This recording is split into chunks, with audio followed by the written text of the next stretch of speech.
अस्सलाम वालेकुम। हमने स्टार्ट किया हुआ था chapter number 10 urogynaecology and pelvic floor problems, जिसमें हमने डिस्कस किया था अबाउट द यूरिनरी इनकॉन्टिनेंस। ठीक है, नाउ नेक्स्ट जो आपका टॉपिक है that is about the prolapse. इसमें से जो हमारा गायनी पॉइंट ऑफ व्यू से मोस्ट इम्पॉर्टेंट प्रोलैप्स है that is of the uterus prolapse.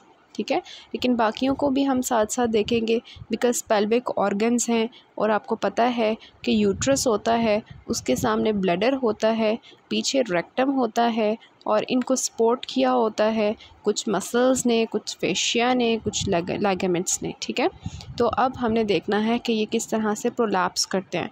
So first of all definition लिखी हुई है यूट्रस प्रोलैप्स की कि prolapse of the uterus and vagina outside the normal anatomical confines. जो normal उनकी anatomy थी, जहाँ पे वो बैठे हुए थे, नॉर्मली प्रेजेंट थे, वहाँ से ये क्या हो जाएंगे, प्रोलैप्स कर जाएंगे। ठीक है, as you can see here normally देखें कि किस तरह से है और prolapse visible at the vaginal entrance के किस तरह से यूट्रस जो है वो प्रोलैप्स हो चुका है, ये हम नीचे से देख रहे हैं। अगर हम इसका सेक्शन लें तो फिर हमारे पास आता है नॉर्मल यूट्रस देखें और प्रोलैप्स्ड यूट्रस देखें कि यूट्रस जो है वो बल्स कर रहा है इनटू द विजाइना, नीचे आ गया यूट्रस। ठीक है, तो अब जो है ये कब होता है, uterine prolapse occurs when the pelvic floor muscles and ligaments stretch and weaken and no longer provide enough support for the uterus. As a result uterus slips down into or protrudes out of the vagina. समझ आ गई? ये just for the concept एक line है कि क्या था वहाँ पर हमारे पास, जैसे ये आपको नज़र आ रहा है। ठीक है, this is like a hammock. ठीक है, जैसे एक हैमॉक होता है, उसने जो है उठाया होता है किसी भी बॉल को फॉर एग्ज़ाम्पल। ठीक है, तो इसी तरह हमारे पास जो ये पेल्विक, ये जो है ना hammock, it is just like the pelvic floor muscles. ठीक है, और जिसके एक साइड पे प्यूबिक बोन है और पीछे वी हैव द स्पाइन जिसमें वी हैव द सैक्रम। ठीक है, sacrum portion of the spine, और उसके दरमियान में हमारे पेल्विक ऑर्गन्स पड़े हुए हैं which are the uterus, which are the bladder, uterus and the rectum. ठीक है, और इंट्रा एब्डोमिनल प्रेशर ऊपर से आता जा रहा है, लेकिन पेल्विक फ्लोर मसल्स ने उनको नीचे सपोर्ट प्रोवाइड की हुई है कि ये ऑर्गन्स नीचे ना आ जाएं। ठीक है, सो हैमॉक की तरह ही हमारा पेल्विक फ्लोर जो है वो सपोर्ट कर रहा होता है हमारे पेल्विक ऑर्गन्स को। ठीक है, तो मेजर फंक्शंस लिवेटर एनाई मसल। ठीक है, आपको पता है जो हमारे पेल्विक फ्लोर मसल्स होते हैं उसमें we have the levator ani muscles. ठीक है, तो ये क्या कर रहे होते हैं, they are supporting and raising the pelvic visceral structures. It also helps in proper sexual functioning. क्यों सेक्शुअल फंक्शनिंग? के वहाँ पर जो यूट्रस है उसके नीचे विजाइना है, उसमें इंटरकोर्स किया जाता है। ठीक है, तो सेक्शुअल फंक्शनिंग प्रॉपर करवाता है ये जो हमारे muscles elevator and I. Defecation proper help करते हैं कि डेफिकेशन इज़ कंट्रोल्ड वे में हो। ये नहीं है कि जब दिल किया जो है इनवॉलेंट्री डेफिकेशन हो जाए, हमारी कंट्रोल में हो डेफिकेशन, यूरिनेशन हमारे कंट्रोल में हो, और जो वेरियस स्ट्रक्चर्स वहाँ पे हैं उनको ये पास करवाता है। It is composed of 3 parts. जो हमारा लिवेटर एनाई मसल्स होते हैं ये 3 तरह के होते हैं। These are the puborectalis, pubococcygis and iliococcygeus muscle. ठीक है, आपके बुक में जो प्रोलैप्स का टॉपिक लिखा हुआ है वो बहुत ज़्यादा आगे पीछे है, इसको इस तरह से अगर पढ़ेंगे, ठीक है, तो आपको ज़्यादा अच्छा जो है कॉन्सेप्ट बिल्ड होगा कि सबसे पहले तो हमें ये पता होना चाहिए ना कि ये प्रोलैप्स होता क्या है, फिर हम आगे उसके सिम्टम्स पढ़ेंगे। तो बुक में सबसे पहले आपको सिम्टम्स दिए हुए हैं जिनको हम तब तक नहीं जान सकते जब तक हमें इसकी एनाटमी नहीं आएगी। तो आगे ही रेलेवेंट एनाटमी है, वहाँ से हम स्टार्ट करने लगे हैं कि सबसे पहले हम एनाटमी देखेंगे कि किस तरह से हमारे यूट्रस और बाकी जो ऑर्गन्स हैं वो पड़े होते हैं नॉर्मली और कैसे सपोर्ट हो रहे होते हैं। ठीक है, तो हम बात कर रहे हैं लिवेटर एनाई मसल्स की कि उसमें ये 3 मसल्स आते हैं विच आर द प्यूबोरेक्टालिस, मतलब के प्यूबिक बोन से लेके रेक्टम तक होगा ये मसल, और प्यूबोकोक्सीजियस मतलब प्यूबिक बोन से लेके कॉकेक्स तक होगा। ठीक है, आगे से पीछे, और इलियोकोक्सीजियस मतलब इलियम बोन से लेके पीछे कॉकेक्स तक होगा। यही समझ आ रही है ना इन मसल से? तो यही हमारा है। ठीक है, कि ये जो पेल्विक फ्लोर के मसल्स ये आपको रेड कलर के दिखाए हुए हैं जिन्होंने हमारे तीनों ऑर्गन्स को सपोर्ट किया हुआ है। अगर इनकी बात की जाए लिवेटर एनाई मसल्स की तो वी हैव दीज। ठीक है, प्यूबोरेक्टालिस जो प्यूबिक बोन आगे है वहाँ से जो है रेक्टम तक जा रही है। 3 ओपनिंग्स आपको दिखाई हुई हैं, यूरिथ्रल ओपनिंग है, विजाइनल ओपनिंग है और रेक्टल ओपनिंग है। ठीक है, जो हमारी प्यूबिक बोन से लेके ये आपको रेक्टस तक नज़र आ रही है ग्रीन कलर की, दिस इज़ द प्यूबो रेक्टालिस मसल। ठीक है, और जो आपको पिंक कलर की नज़र आ रही है पीछे करके प्यूबिक बोन से कॉकेक्स तक जा रही है, these are the pubococcygeus muscles. ठीक है, and then we have the iliococcygeus, जो इलियम बोन से लेकर हमारे कॉकेक्स तक जा रही होगी। ठीक है, तो ये ग्रीन, पिंक और ब्लू, ये 3 मसल्स आपको नज़र आ रहे हैं, प्यूबो रेक्टालिस, प्यूबोकॉक्सीजियस एंड इलियोकॉक्सीजियस मसल्स। ठीक है, और फिर वी हैव द कॉक्सीजियस। ये सारे मसल जो है ये इस तरह ही जैसे बाउल होता है ना, उस तरह से, जैसे हैमॉक बाउल है उस तरह ये नीचे मसल्स जो हैं ये परे होते हैं। ठीक है, अब हमारे 3 लेवल्स होते हैं जो हमारे सपोर्ट करे होते हैं, सपोर्टिंग फेशियल लिगामेंट्स होते हैं अराउंड दीज पेल्विक ऑर्गन्स। ये 3 लेवल्स होते हैं। सबसे पहला लेवल, एक तो हमने लिवेटर एनाई मसल्स पढ़ लिए, उनको छोड़ दें, अब साइड पे रखें। अब हमारे 3 लेवल्स हैं, 3 लेवल्स हैं फेशिया और लिगामेंट्स के। 3 लेवल्स कौन कौन से हैं? पहला है, याद रखना है, यूट्रोसैक्रल लिगामेंट। यूट्रोसैक्रल लिगामेंट से क्या समझ आ रही है कि ये जो लिगामेंट होगा किसके दरमियान में होगा? यूट्रस और सैक्रम के दरमियान में। ठीक है, और दूसरा आपको नज़र आ रहा है प्यूबो सर्वाइकल फेशिया। ठीक है, प्यूबो सर्वाइकल फेशिया से क्या समझ आ रही है कि एक फेशिया है जो सर्विक्स और हमारे प्यूबिक बोन के दरमियान में है। और फिर रेक्टोविजाइनल फेशिया है, इससे क्या समझ आ रही है कि ये जो फेशिया होगा ये हमारे रेक्टम और हमारे विजाइना के दरमियान में फेशिया होगा। Then we have the perineal body. ठीक है, तो इन तीनों, ये 3 लेवल्स हैं, लेवल 1, लेवल 2 और लेवल 3। लेवल 1 पे we have the uterosacral ligament, level 2 पे we have the pubocervical fascia and rectovaginal fascia, और लेवल 3 पे we have the perineal body. अब इसको पिक्चर से देखते हैं। ठीक है, यह आपको ब्लैडर दिखाया हुआ है ग्रीन कलर का, पिंक कलर का यूट्रस दिखाया हुआ है और ऑरेंज कलर का रेक्टम दिखाया हुआ है। ठीक है, लेवल 1 कौन सा होगा इसमें से? अभी हमने बात किया, कौन सा है लेवल 1? दीज यूट्रोसैक्रल लिगामेंट्स किसके दरमियान में है? यूट्रस और पीछे सैक्रम। ठीक है, आगे ये प्यूबिक बोन है, पीछे जो है ये बैक है, ये फ्रंट है, आगे प्यूबिक बोन है, पीछे हमारे सैक्रम है। तो यूट्रस से सैक्रम तक जो लिगामेंट्स जा रहे हैं level 1, these are the uterosacral ligaments. Uterus को पीछे से सपोर्ट मिल रही है इस लिगामेंट के थ्रू। ठीक है, कि यूट्रस बाहर नहीं आ रहा। देन लेवल 2 की बात करते हैं। लेवल 2 अगर हम बात करें यहाँ पर, तो दीज कौन से होंगे इसमें? प्यूबो सर्वाइकल फेशिया और रेक्टोविजाइनल फेशिया। प्यूबो सर्वाइकल कौन सा होगा? जो यहाँ से सर्विक्स से निकल रहा है और आगे प्यूबिक बोन तक जाएगा।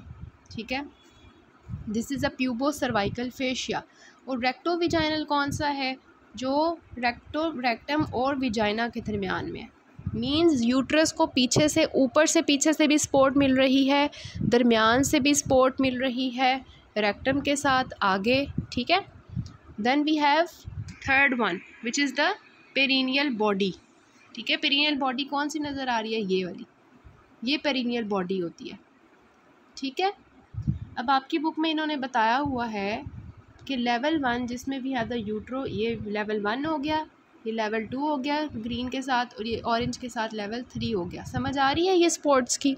ठीक है, अब आपकी बुक में उन्होंने बताया हुआ है कि जो यूट्रोसैक्रल लिगामेंट होता है ये कब ख़राब होता है? ठीक है, कब ख़राब होगा? ये ऊपर की तरफ है, जब किसी का यूट्रस हमने निकाल दिया।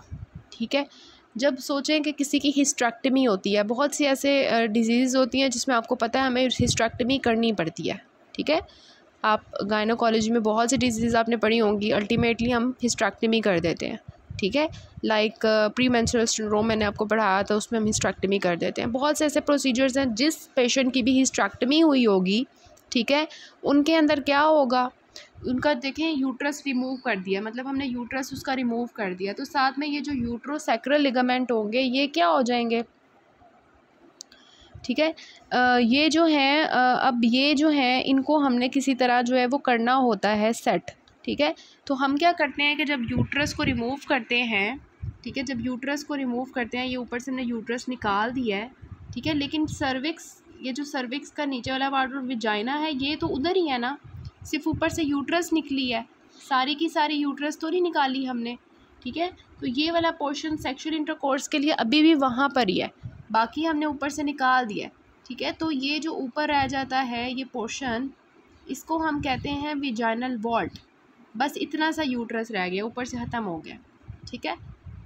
यहाँ तक यूट्रस रह गया है इंटरकोर्स के लिए, ऊपर से यूट्रस रिमूव कर चुके हैं हिस्टेरेक्टमी से। तो ये जो ऊपर छत सी बन जाती है ना, ये जो मैंने ऊपर बनाई हुई है, दिस इज़ द वॉल्ट, ठीक है।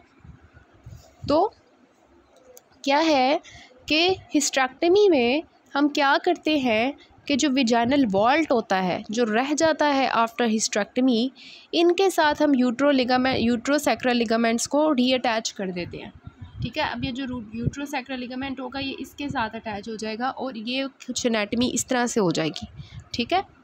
तो यूट्रस इस तरह से सेट हो जाएगा, ठीक हो गया। अब नेक्स्ट चलते हैं लेवल 2 की तरफ। तो लेवल 2 में ये दोनों फेशिया हो जाते हैं सिंपली, ठीक है। अगर इन फेशिया में कोई भी प्रॉब्लम होगी तो हमारे पास क्या मसला होगा कि फॉर एग्ज़ाम्पल किसी का ये वाला फेशिया नहीं है, ठीक है, प्यूबो सर्वाइकल फेशिया नहीं है, तो ये यूट्रस जो है वो कहाँ जाएगा, आगे की तरफ, आगे की तरफ, ठीक है, सपोर्ट नहीं मिलेगी उसको। अगर ये पीछे वाला रेक्टोविजाइनल फेशिया किसी का नहीं होता, उसमें डिफेक्ट आ जाता है, तो यूट्रस पीछे की तरफ सपोर्ट नहीं मिल पाएगी, ठीक है। इसी तरह जो पेरिनियल बॉडी है ये ज़्यादातर जब हम एपिजियोटमी परफॉर्म करते हैं, आपको पता होगा episiotomy during vaginal child birth हम किन्सियन देते हैं मोस्टली 7 o'clock पोजीशन पर, ठीक है, ताकि बेबी इजीली बाहर आ जाए और कोई टीयर ना हो। तो एपिजियोटमी में जो हमारा ये जो स्ट्रक्चर है पेरिनियल बॉडी, ये मोस्टली रप्चर हो जाता है, ठीक है। उसकी वजह से क्या होता है, यूट्रस की जो लेवल 3 सपोर्ट होती है वो चली जाती है। समझ आ गई ये स्पोर्ट्स वगैरह की, ये हमारे जो यहाँ की बुक में लिखी हुई है रेलिवेंट एनाटमी, इसमें जो ये 3 स्पोर्ट्स हैं उनके बारे में मैंने आपको बताया, ठीक है, इस पिक्चर के थ्रू। यहाँ पे भी आपको नज़र आ रहा है आगे ब्लैडर है, पीछे रेक्टम है, दरमियान में सर्विक्स यूट्रस है, ठीक है। तो जो हमारा आगे प्यूबिक बोन होगी, यहाँ पे पीछे हमारी जो है वो सैक्रम होगी। तो जो हमारा सर्विक्स से लेके प्यूबिक बोन तक लिगामेंट्स होंगे, ग्रीन कलर के आपको दिखाए हुए, these are pubic cervical ligaments. इसके अलावा we have the yellow colour के जो लिगामेंट्स नज़र आ रहे हैं, ये वैसे किसी लेवल ऑफ सपोर्ट में नहीं आते, but these are the cardinal ligaments. Cardinal मतलब बहुत इंपॉर्टेंट लिगामेंट्स होते हैं, ट्रांसवर्स लिगामेंट्स, जो पेल्विक साइड वॉल्स से के साथ जो यूट्रस है उसको सपोर्ट करके रखते हैं, ठीक है। यूट्रोसैक्रल लिगामेंट जो लेवल 1 सपोर्ट है वो भी आपको नज़र आ रही है इसमें, ठीक है, जो कि यूट्रस और हमारी सैक्रम पीछे की तरफ लिगामेंट्स हैं, ठीक हो गया। तो अब हमारी ये सारे सपोर्ट्स थे कि किस तरह से हमारे अल्लाह ताला ने किस तरह से हमारे ऑर्गन्स जो हैं उनको सपोर्ट किया होता है through these muscles, fascia and ligaments. समझ आ गई 9 लेवल्स की। तो अब हम बात करते हैं कि अगर ये सपोर्ट ख़राब हो जाए, जैसे कि बताया लेवल 1 नहीं होता, लेवल 2 नहीं होता, लेवल 3 नहीं होता, तो फिर पेल्विक फ्लोर के मसल ख़राब हो गए हैं, तो फिर क्या क्या हो सकता है, ठीक है। ये हमारा ब्लैडर है, येलो कलर का आपको दिखाया है, यूट्रस पिंक कलर का और ब्राउन कलर का रेक्टम दिखाया हुआ है, और नीचे ये जो आपको दिखाया हुआ है ये hammock again, this is the pelvic floor muscle, ठीक है, मसल्स हैं। अच्छा, अगर हमारा प्रोलैप्स करता है नीचे ब्लैडर, तो this is known as cystocele, ठीक है। Cysto is actually word for the bladder. तो अगर ये नीचे प्रोलैप्स करेगा, दिस इज़ द सिस्टोसील, ठीक है। अगर हमारा रेक्टम प्रोलैप्स करता है, जैसे आपको यहाँ पे नज़र आ रहा है ब्राउन कलर का रेक्टम हमारा प्रोलैप्स कर रहा है, दिस विल बी रेक्टोसील, ठीक है। और अगर हमारा यूट्रस नीचे आ जाता है, जैसे आपको पिंक कलर का दिखाया हुआ है, यूट्रस नीचे आ गया है, तो this is the uterine prolapse, ठीक है। तो इसी तरह टाइप्स ऑफ प्रोलैप्स की बात करते हैं। एंटीरियर प्रोलैप्स कौन कौन से होंगे, यूट्रस के आगे कौन से स्ट्रक्चर्स होते हैं, यूरिनरी ब्लैडर होता है, उसके नीचे यूरीथ्रा होता है। तो अगर वो प्रोलैप्स करेंगे, जैसे अभी हमने देखा कि ब्लैडर प्रोलैप्स कर रहा था, तो वी हैव द सिस्टोसील। ठीक है, ये देखें ब्लैडर आगे से प्रोलैप्स करके पीछे आ गया। ठीक है, तो cystocele is what? Bladder bulges into the vagina, this is the cystocele. और अगर हम बात करें कि यूरीथ्रा जो है वो नीचे आ रहा है, विजाइना में कर रहा है, दिस विल बी यूरीथ्रोसील। तो सिस्टोसील और यूरीथ्रोसील क्या हो जाएंगे? एंटीरियर प्रोलैप्स होंगे, क्योंकि ये आगे वाले स्ट्रक्चर्स हैं। ठीक है, और अगर दोनों कट जाएं, ब्लैडर भी हो जाए और यूरीथ्रा दोनों कट जाएं, तो दिस विल बी सिस्टो यूरीथ्रोसील। ठीक है, और पोस्टीरियर में कौन से आएंगे? अगर पोस्टीरियर में रेक्टम है ना यूट्रस के, तो दिस विल बी रेक्टोसील। ठीक है, रेक्टोसील इज़ व्हाट? जैसे आपको नज़र आ रहा है रेक्टम जो है वो नीचे आ गया, रेक्टम बल्जेस इनटू विजाइना। ठीक है, और फिर क्या है? Enterocele, small intestine bulges against a vaginal wall. तो इंटेरोसील भी आपको नज़र आ रही है, ये भी यूट्रस के पीछे है। ठीक है, उसने साथ ही जो विजाइना उसको नीचे ले आया। तो मोस्टली जो रेक्टोसील होते हैं ना, ये साथ में विजाइनल प्रोलैप्स भी कर लेते हैं। So this is the enterocele. ठीक है, सो अगर यूट्रस नीचे आ जाता है सर्विक्स के साथ, this will B uterine prolapse. Uterus and cervix drop down the vaginal canal. तो ये आपको समझ आ गई ना, एंटीरियर विजाइनल प्रोलैप्स में कौन कौन से थे? सिस्टोसील, यूरीथ्रोसील और सिस्टो यूरीथ्रोसील। पोस्टीरियर में कौन से थे? रेक्टोसील और एंटीरोसील। और जो वॉल्ट प्रोलैप्स है उसकी बात हमने करनी है। वॉल्ट प्रोलैप्स क्या है कि वॉल्ट की हमने बात की थी कि जब किसी पेशेंट की हिस्टेक्टमी होती है तो जो टॉप वाला पार्ट रह जाता है विजाइना का, उसको वॉल्ट कहते हैं। ठीक है, विजाइनल वॉल्ट मतलब विजाइना की छत। ठीक है, तो top of vagina known as vaginal vault drops down the vaginal canal. This occurs in the women who have previously had a hysterectomy, removal of the uterus. ठीक है, वो समझा दिया मैंने आपको पिक्चर की फॉर्म में।